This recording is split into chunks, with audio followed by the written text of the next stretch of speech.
Ito yung trade na pwedeng gawin ng Lakers na nakikita mismo na magbibigay ng malaking pagbabago sa roster nila at magbibigay ng malinaw na pagiging champion contender para sa susunod na season, tulad na lang rin mismo ng gustong mangyari nitong si Luka at Lolo Bron, dahil nakikita na pwedeng makuha ng Lakers ngayon sa isang trade nang magkasabay itong si Jrue Holiday na isang elite wing defender at itong si Robert Williams III na isang elite center.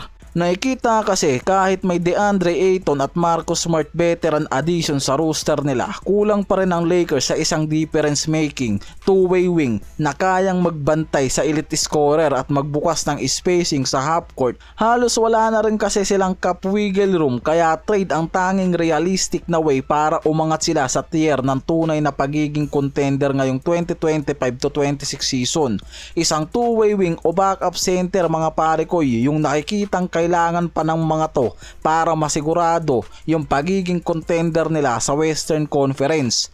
Yung mga insider ng ESPN ang nakikita para gumana ang offense ni Luka sa playoffs na nila, kailangan ng Lakers paligiran to ng two-way wings at isang elite center at pinakahinahanap nila na commodity sa team, kaya nakikitang hindi guarantee na makukuha ng Lakers yung ganyang klaseng mga players sa isang mababang halaga o free agent silang mga pare koy. Kaya nga trade talaga yung pinaka-practical na nakikita talaga na kailangan gawin ng Lakers ngayon para masigurado yung makukuha nilang high level na player sa trade. Sa ngayon kasi pigang-piga na ang Lakers pagdating sa cap apron nila, hindi na kayang gumawa ng mga to ng movement sa free agency. 14 player na yung nakapaloob sa roster nila at meron na lang 1.1 million para sa first apron.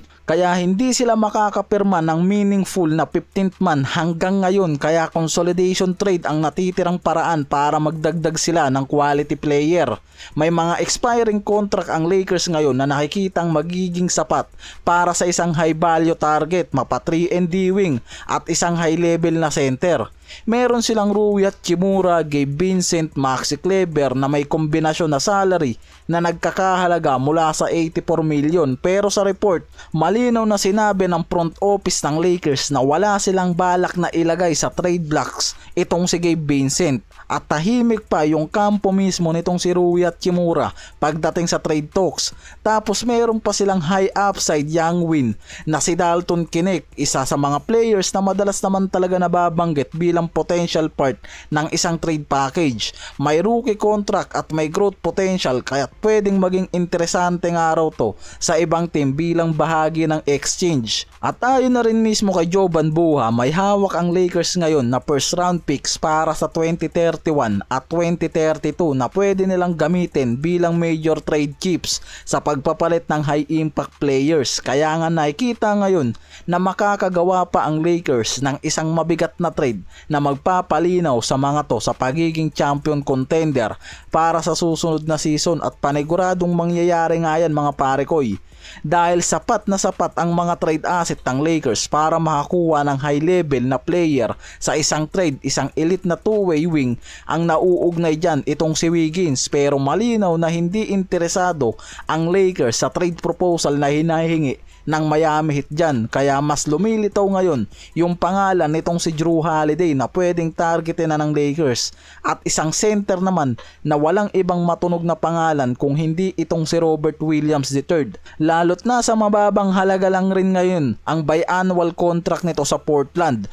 Si Holiday lang naman ngayon ang may malaking contract na tinatarget ng Lakers since nang i-trade ng Boston papuntang Portland. Meron pa tong biannual salary na 33.6 million, kaya nagiging high risk ang trade na to para sa Lakers. Samantalang si Williams tatanggap na lang ng 13 million para sa 2025-26 season.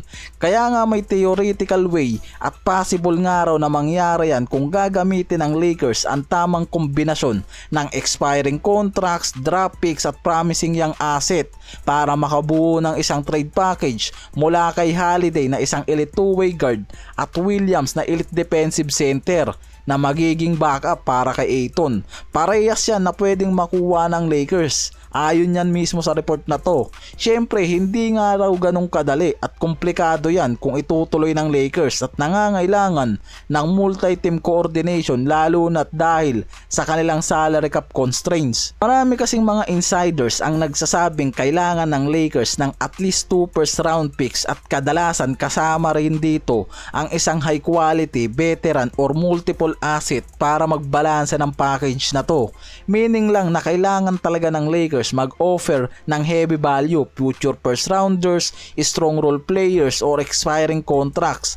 Pwede nga dyan pumasok sila Rui Hachimura, Maxi Kleber, Gabe Vincent at isang trade scenario na nire-recommenda mismo ng Fadeaway World na makukuha ng Lakers si Robert Williams III gamit lang itong si Dalton Knecht at ang 2032 second round pick nila.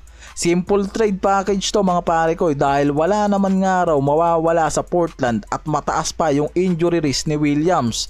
Pero kayang ibigay dyan ng Lakers yung promising rookie na si Knecht at draft capital para maging interesado yung Portland sa trade na to na pwedeng mangyari sa pagitan nila at ng Lakers.